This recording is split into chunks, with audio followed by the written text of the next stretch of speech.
Olá, turma, como vão? Eu espero que estejam todos bem. Hoje nós vamos falar da sociedade em nome coletivo. E nós vamos falar com calma, vamos falar com cuidado, embora no estudo que vocês possam fazer na doutrina, vocês vão encontrar dizendo que é uma sociedade em desuso, é uma sociedade menor, é uma sociedade não importante. Nós vamos tratar dessa sociedade com a calma devida, porque muitos dos aspectos que a ela se referem, embora não seja uma sociedade tão utilizada hoje em dia ou pouco utilizada hoje em dia, esses aspectos nos ajudam a entender por que o sistema é como é e também alguns institutos que vão se referir também a outros tipos societários. Então nós vamos falar com calma agora sobre a sociedade em nome coletivo. Vocês vão encontrar na doutrina autores dizendo que essa é uma sociedade bastante antiga. Haverá quem diga, inclusive, que é a primeira sociedade de que se tem notícia na história. Eu não vou entrar nessa cilada, não, porque eu não sei qual é a primeira sociedade de que se tem notícia na história. O que eu posso dizer com certeza e sem medo de errar é que a sociedade em nome coletivo já existia no Código Civil de 1850 e exerceu ali um papel de destaque. Então, nós podemos dizer com certeza que dentre as sociedades atuais, ela é uma das mais antigas e que tem uma história de grande relevância. Mas por que história de grande relevância? Pessoal, nós vimos, para quem não se lembra, eu vou colocar o link do vídeo na descrição, há um vídeo que trata do papel de norma subsidiária que a sociedade simples exerce. Ela oferece, na falta de normas para as outras sociedades, as suas normas como subsídio. A sociedade que, de certo modo, exerceu esse papel até a entrada em vigor do Código Civil foi a sociedade em nome coletivo, especialmente em relação às sociedades contratuais do Código. Obviamente, você tinha sociedade anônima, sociedade de capitais, que tinha suas regras próprias, mas para sociedades de pessoas, a sociedade em nome coletivo foi, durante muito tempo, o centro do ordenamento. A título de exemplo, no próprio Código Comercial, Lei 556 de 1850, confira comigo. Ao tratar da sociedade em comandita, o artigo 313 diz: na mesma sociedade, os sócios comanditários não são obrigados além dos fundos com que entram ou se obrigam a entrar na sociedade, nem a repor, salvo nos casos do artigo número 828, os lucros que houverem recebido. Mas os sócios responsáveis respondem solidariamente pelas obrigações sociais, pela mesma forma que os sócios das sociedades coletivas. Artigo 316. Ou seja, do mesmo modo que os sócios da sociedade em nome coletivo. E, portanto, você usaria as regras da sociedade em nome coletivo para tratar de situações das sociedades em comandita. O artigo 318, que falava da sociedade capital-indústria, que hoje não existe. A sociedade capital-indústria pode formar-se debaixo de uma firma social ou existir sem ela. No primeiro caso, são-lhe aplicáveis todas as disposições estabelecidas na seção 3 desse capítulo. Seção 3, que tratava da sociedade em nome coletivo. Então, na vigência do Código Comercial, a sociedade em nome coletivo fez esse papel de sociedade que oferece normas subsidiárias para outras sociedades contratuais. Nesse ponto, eu quero chamar a atenção para algo de que eu discordo e que vocês podem encontrar no livro do Marlon Tomasetti. E eu quero mencionar isso aqui, apesar de discordar, porque trata-se de um livro que está na bibliografia. É um livro que eu indico. E nesse ponto eu quero discordar. Por quê? Porque ali ele diz que que a sociedade em nome coletivo é como se fosse a sociedade base. Se você não estabelece com detalhamento de que sociedade se trata, seria uma sociedade em nome coletivo. E nesse ponto eu vou ter que discordar. Mas antes de discordar, deixa eu colocar o autor aqui para vocês poderem conferir. Não que não devam conferir na obra a que vocês têm acesso na biblioteca digital. A sociedade em nome coletivo é a sociedade mais simples, tanto nas estruturas como nas funções. Por isso, ela é considerada o protótipo das sociedades empresariais em geral. Se os sócios não demonstrarem expressamente a opção por determinado tipo societário, pode-se considerar que estamos diante de uma sociedade em nome coletivo. A opção expressa pela sociedade em nome coletivo só é necessária para sociedades simples, que resolvam optar por esta forma, pois para as empresariais ela é a forma genérica. Com isso eu não posso concordar. Porque vejam, se estivermos tratando de sociedades empresariais, já que a sociedade em nome coletivo pode ser empresária ou simples, se estivermos tratando de uma sociedade em nome coletivo empresária, ela vai se registrar na junta comercial. E a junta comercial não aceitará um contrato social de uma sociedade que não se identifique. Simples assim. Não haverá registrada na junta uma sociedade que não tenha a menção a qual tipo se refere. Então, essa hipótese de dizer que se não souber qual é a sociedade, ela será a sociedade em nome coletivo. Isso era em outra época. Inclusive os autores mencionados pelo Tomazetti são autores antigos, pré-código de 2002, Código Civil de 2002. Hoje, se uma sociedade for registrada na junta, ela vai especificar de qual seja. Se não for, é sociedade em comum.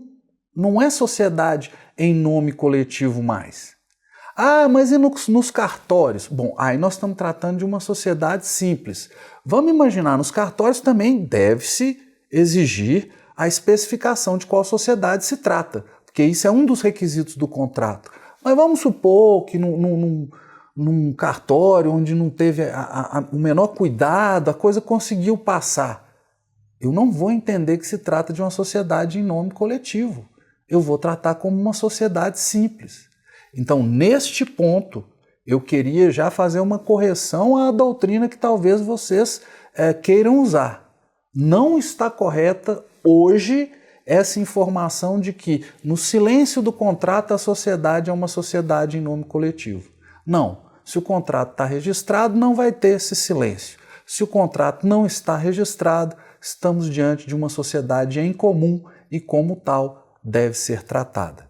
Mas vejam, independentemente deste ponto, a sociedade em nome coletivo era o centro do sistema. Isso era uma característica dela. Hoje, ela não é mais o centro do sistema que oferece normas subsidiárias, é a sociedade simples.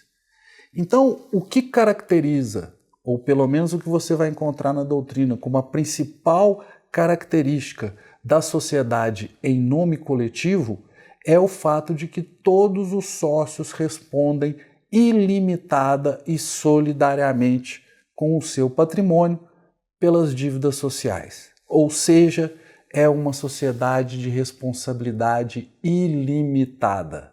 E dela só podem participar pessoas naturais, pessoas físicas. Talvez você pense, mas Cláudio, uma sociedade de responsabilidade ilimitada, que os sócios têm responsabilidade ilimitada, a essa altura do campeonato, que sentido faz isso? Bom, o sentido da existência de institutos e figuras jurídicas pode ser encontrado preferencialmente no momento em que ele foi criado. E se vocês pensarem, pessoal, vamos juntos de novo, a gente já fez esse exercício. A sociedade em nome coletivo estava no Código Comercial de 1850. 1850, não tinha nem telégrafo no Brasil. Foi na década de 50 que as ferrovias começaram a ser implementadas de uma forma mais relevante no cenário brasileiro. Então, quer dizer, correspondência era de carta, demorava meses. O pessoal era todo analfabeto. No primeiro censo de 1872, nós tínhamos a indicação de que eu acho que 80% do país era de analfabetos. 80%.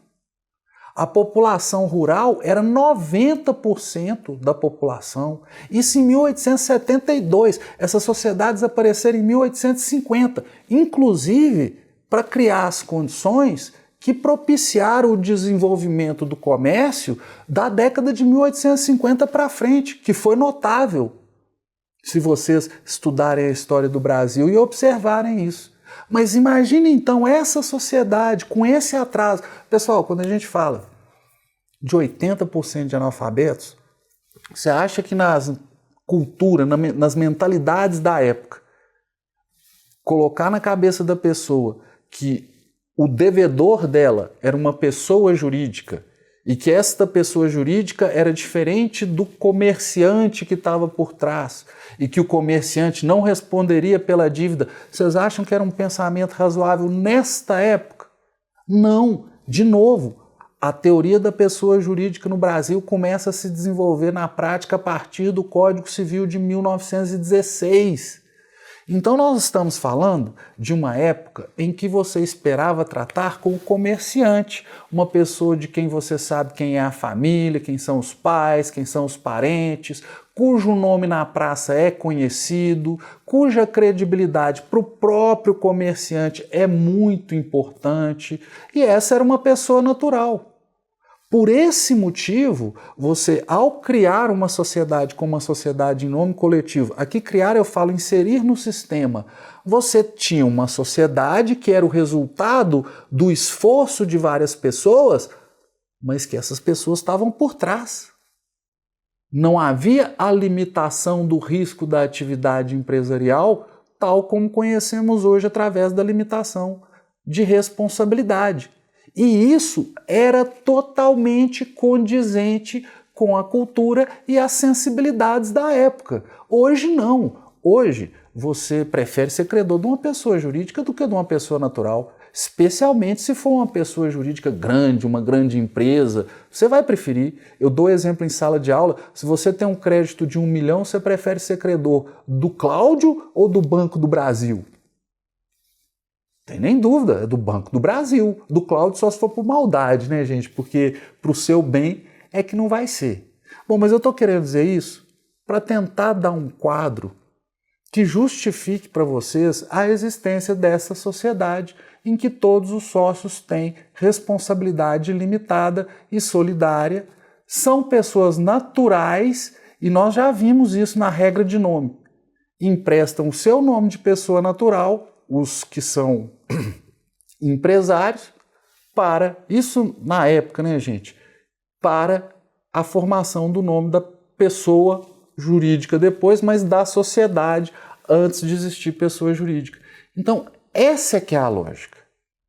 Essa sociedade, logicamente, evoluiu.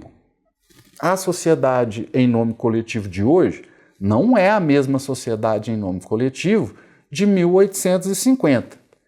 Mas para falar na bibliografia de vocês, para falar desse surgimento da sociedade em nome coletivo e do momento em que ela surgiu, eu gosto muito de uma passagem do livro do Mamed, que vai dizer assim, ó: trata-se do tipo societário mais antigo, a primeira forma de sociedade mercantil de que se tem notícia. A denominação sociedade em nome coletivo é historicamente justificada pela antiga prática de usar como firma o nome completo de todos os seus sócios. Aí mais à frente, a sociedade, nesse contexto, é tomada literalmente como sendo o somatório da individualidade de seus membros, o que é coerente com a compreensão de um fenômeno e uma ferramenta, então, novos. Ou seja, tal como surgiram à época. Mas dito isso, hoje, então, a sociedade em nome coletivo, por esta característica da limitação de responsabilidade não existir e todos os sócios responderem ilimitadamente, ela é uma sociedade em desuso. Mas ainda que em desuso, não devemos desconsiderar a sua existência, porque as várias sociedades que existem podem ser, cada uma delas, adequada a uma situação específica. Até a entrada em vigor do Código Civil, por exemplo, as sociedades de advogados, que não poderiam ser de responsabilidade limitada, eram entendidas como sendo sociedades em nome coletivo. As sociedades civis, em geral, eram sociedades em nome coletivo. Talvez por isso o Marlon Tomasetti ainda tem aquela passagem lá do livro dele, que hoje eu já considero ultrapassada. Pois bem, pessoal, tendo feito essa introdução, agora eu vou tomar a liberdade de pegar o Código Civil para que nós possamos passar pelos dispositivos referentes à sociedade em nome coletivo e assim, com esse ensejo, eu vou explicar os aspectos que nós já temos condição de entender acerca desta sociedade. Então, Código Civil, artigo 1039. Somente pessoas físicas podem tomar parte na sociedade em nome coletivo, respondendo todos os sócios, solidária e ilimitadamente pelas obrigações sociais. Aqui parece haver uma contradição. Todos os sócios respondem ilimitadamente e solidariamente pelas obrigações sociais? Mas espera aí, quer dizer que se a sociedade tiver uma dívida, você pode, já que na solidariedade não existe benefício de ordem, você poderia acionar diretamente o sócio? Veja, se a responsabilidade é solidária, não há benefício de ordem. O credor pode acionar quem ele quiser. E pode inclusive cobrar tudo. Depois, se alguém pagar uma cota parte a mais, resolve com outro devedor. E o que nós vimos é que o dispositivo está dizendo que a responsabilidade do sócio é ilimitada e solidária. Então quer dizer que eu já poderia acionar o patrimônio do sócio por uma dívida da sociedade? Não. Em relação à sociedade, a responsabilidade dos sócios é subsidiária. Essa é a regra do artigo 1024 do Código Civil e que vale para sociedades contratuais em geral, uma vez que é uma regra da sociedade simples que oferece regras subsidiárias às demais. Então, em regra, os sócios respondem subsidiariamente. Isto significa que só vai chegar ao patrimônio dos sócios a obrigação da sociedade ou a responsabilidade por essa obrigação após esgotado o patrimônio da sociedade. Não o patrimônio, mas os bens penhoráveis, as condições patrimoniais para pagar a dívida. Após isso, pode-se ir ao patrimônio dos sócios. E entre os sócios, a responsabilidade é solidária. Então vejam, a responsabilidade do sócio de uma sociedade em nome coletivo é ilimitada, mas é subsidiária em relação à responsabilidade da sociedade e solidária em relação à responsabilidade dos outros sócios. O que significa que, esgotados os bens da sociedade e acionado um sócio, pode dele ser cobrada a totalidade do que falta para pagar a dívida. E esse sócio depois, se pagou além da sua cota parte, poderá fazer o acerto, exercer o direito de regresso contra os outros sócios. É isso que está no dispositivo. Eu vou colocar na tela mais uma vez. Somente pessoas físicas podem tomar parte na sociedade em nome coletivo, respondendo todos os sócios solidária e ilimitadamente entre si pelas obrigações sociais, porém de modo subsidiário em relação à sociedade. Parágrafo único. Sem prejuízo da responsabilidade perante terceiros, que é ilimitada, podem os sócios, no ato constitutivo ou por unânime convenção posterior, limitar entre si a responsabilidade de cada um. Mas como assim limitar entre si? Um acordo que não vale perante terceiros, vale entre os sócios. Vamos supor que os sócios sejamos eu e você. No nosso acordo, eu tenho que pagar por uma responsabilidade por dívida da sociedade até o valor X. E você teria que pagar o restante. Ah, mas a responsabilidade é ilimitada. Perante terceiros, o terceiro cobra de mim, eu pago tudo. Mas a diferença do que nós combinamos que eu pagaria, você vai ter que me pagar. Então isso é possível. Mas o mais importante aqui, gente, além de não poder ter pessoa jurídica na sociedade em nome coletivo, vocês entenderam como funciona o esquema da responsabilidade? Ilimitada, subsidiária em relação à da sociedade e solidária em relação à dos demais sócios.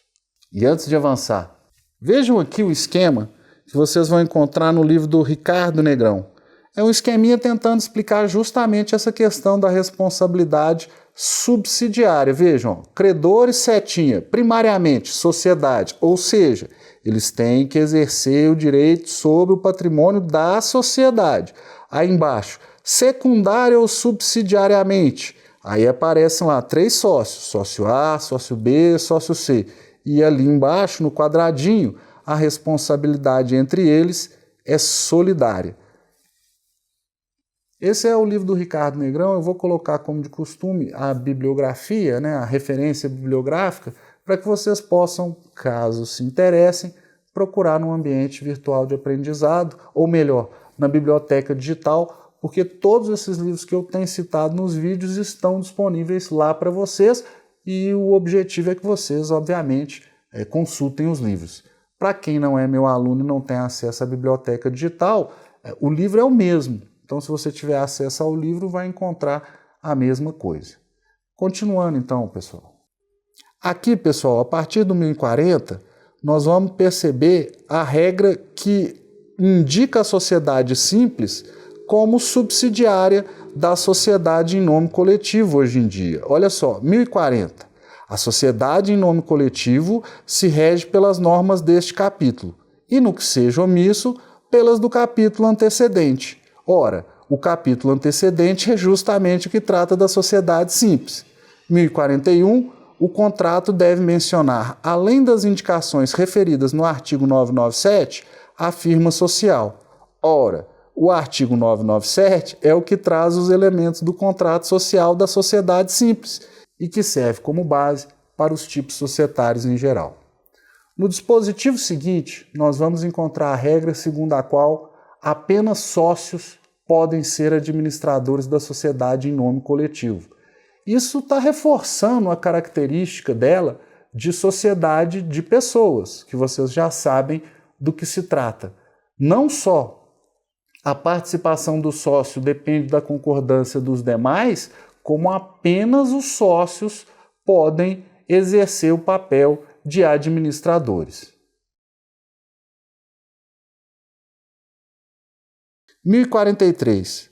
Pessoal, aqui você pode ver aí no começo, o credor particular do sócio não pode, antes de dissolver a sociedade, pretender a liquidação da cota do devedor.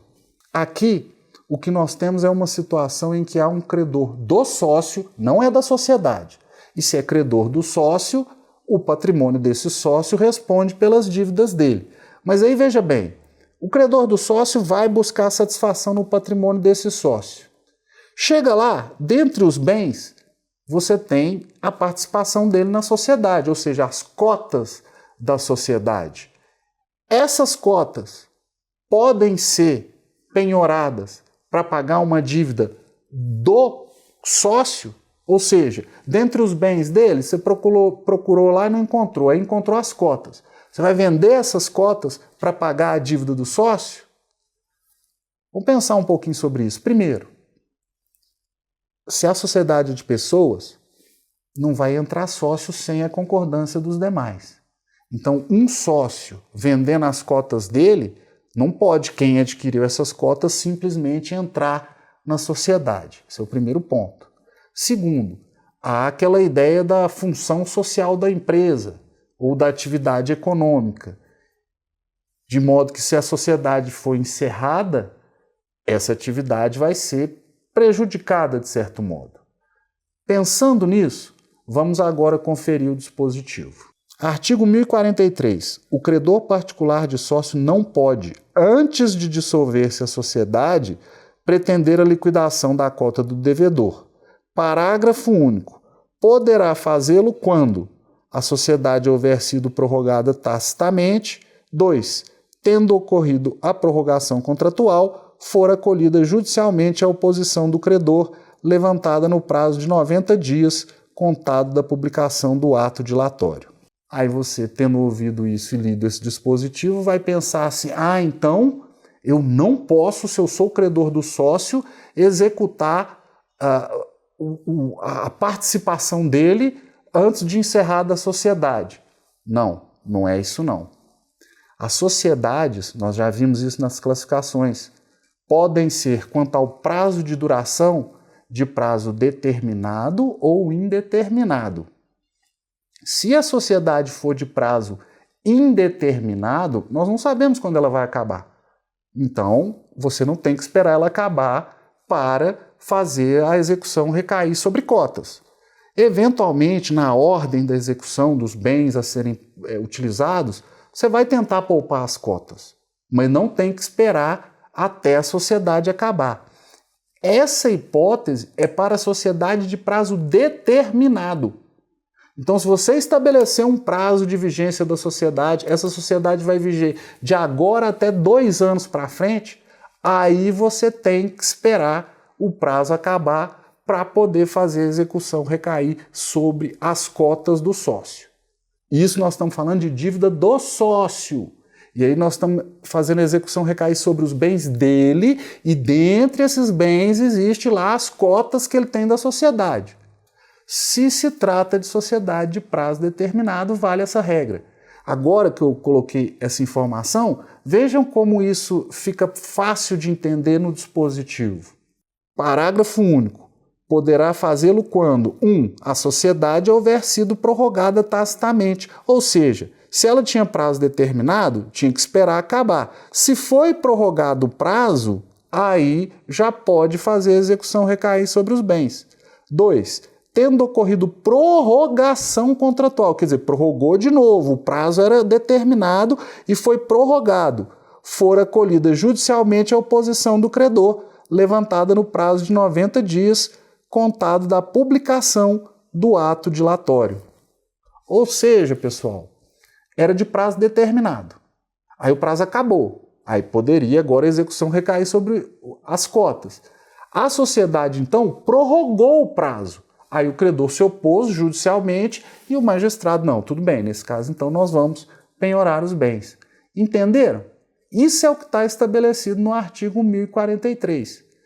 Uma coisa é o que fazer em relação aos bens do sócio devedor quando a sociedade é de prazo determinado. Então você espera para executar as cotas. Se é de prazo indeterminado, lógico que tem uma preferência do que deva ou não ser penhorado, mas você não tem que esperar acabar a sociedade ser dissolvida para finalmente fazer essa execução recair sobre a participação societária.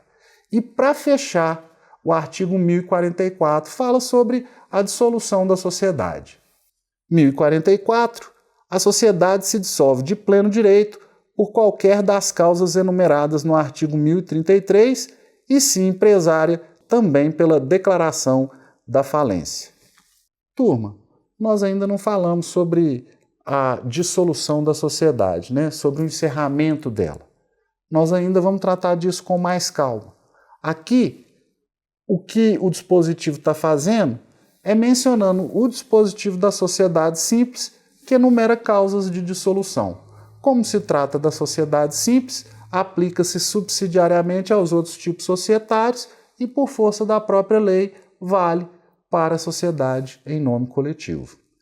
Eu vou parar por aqui. A gente já tem uma noção do que existe de específico na sociedade em nome coletivo, especialmente a responsabilidade do sócio, quem pode administrar, quem pode ser sócio.